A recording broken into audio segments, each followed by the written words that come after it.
স্বামী চিন্তা করে একটা আদর্শবান মেয়ে আমি পেয়েছি, একটা আদর্শবান মেয়ে, একটা চরিত্রবান মেয়ে।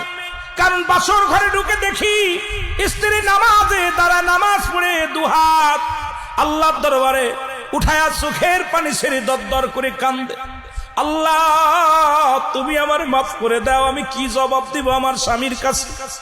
আমি কি জবাব দিব স্বামীর কাছে? চোখের পানি ছেড়ে ছেড়ে কাঁদতেছে।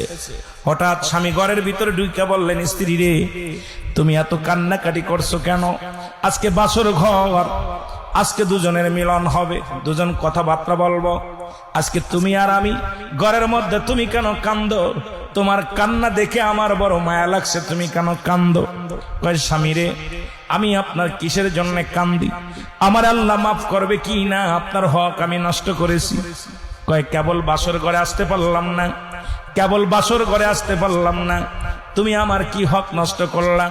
কয় না রে স্বামী আমি ভুল করেছি, ভুলের খেসারত আমার আল্লাহ কি আমারে মাফ করবে?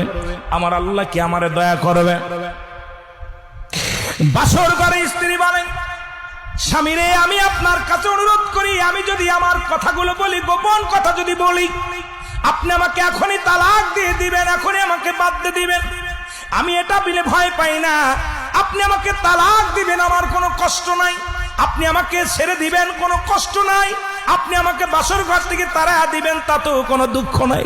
আমি শুধু এই চিন্তা করতেছি একজন আদর্শবান ছেলেকে আমি ঠকাইলাম, একজন আল্লাহ বুজুর্গ ব্যক্তি নামাজি ব্যক্তিকে আমি ঠকাইলাম।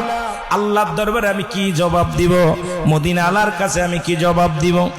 ছেলে ডাকতে বলে, বিবি রে তুমি আমারে কি ঠকাইলা? তুমি কেন এত কাঁদছো? বলে স্বামী রে আমি আপনার কাছে আমি লুকাইব না, আপনার কাছে আমি লুকাবো না। কারণ আমার আল্লাহর কসম করে বলি, যখন আমি আপনার আদর্শ আপনার চরিত্র আমি শুনতে পেরেছি, আপনি একজন আল্লাহওয়ালা মানুষ, জীবনে কোনোদিন আপনি জিনা ব্যভিচার করেন নাই, জীবনে আপনি কোনোদিন অন্যায় করেন নাই, কোনো মেয়ের দিকে আপনি মুখ উঁচু করে তাকান নাই। শুনেছি আসা পর আপনার যত আপনার ছোট বোন আমাকে বলেছে, কারণ আপনি এমন একটা আদর্শবান ছেলে, এই মহল্লার মধ্যে, এই মহল্লার মধ্যে কোনো মেয়ের দিকে আজ পর্যন্ত আপনি আর নজরে তাকান নাই, কোনোদিন আপনি কোনো বাজে নজরে তাকান নাই, আপনি নামাজি, আপনি ইমানদার, আপনি আল্লাহওয়ালা।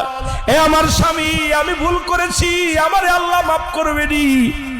তবু যদি মাপ না পাই, আপনি যদি আমারে মাপ না করেন, আমি জাহান্নামী হয়ে যাব, দুঃখ নাই, কিন্তু আপনার কাছে আমি মাপ চাই, আপনার কাছে আমি ক্ষমা চাই, আপনি আমারে মাফ করবেন নি।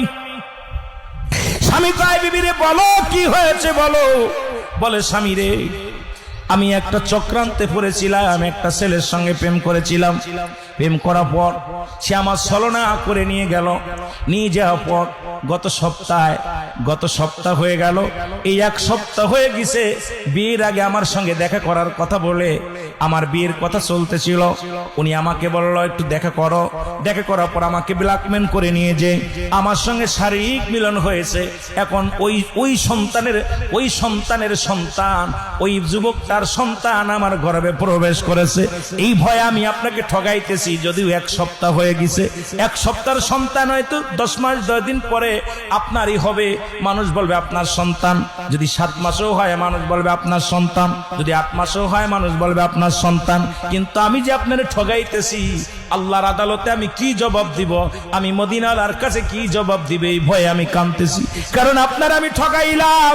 আমি তো নিজে ভুল করেছি, আমি ইচ্ছাকৃত কোনো ভুল করি না, আমি ভুলের চক্রান্তের ভিতরে পড়ে গেছিলাম, আমি নিরুপায় হয়ে গেছিলাম, এই নিরুপায় হয়ে অপরাধ করে ফেলেছি, সেই অপরাধের ফসল আমার গর্বে।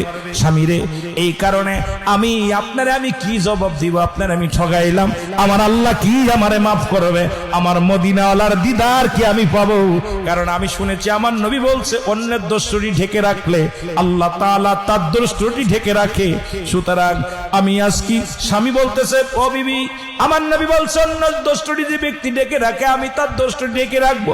ও বিবি যেহেতু আমার আল্লাহ পাক জানা দিয়েছে, আমার হাবিব এই কথা বলেছে সাহাবীদেরকে, আমি কথা দিলাম বিবি রে তোকে আমি তালাক দিব না, তোরে নিয়ে আমি সংসার করব, জীবনেও আমি তোমার সঙ্গে আর মিলামিশাও করব না, তোমার সঙ্গে আর কোনো মিলনও আমি করব না, তোমাকে আমি তাড়াও দিব না, তোমাকে আমি বিতাড়িত করব না বিবি রে।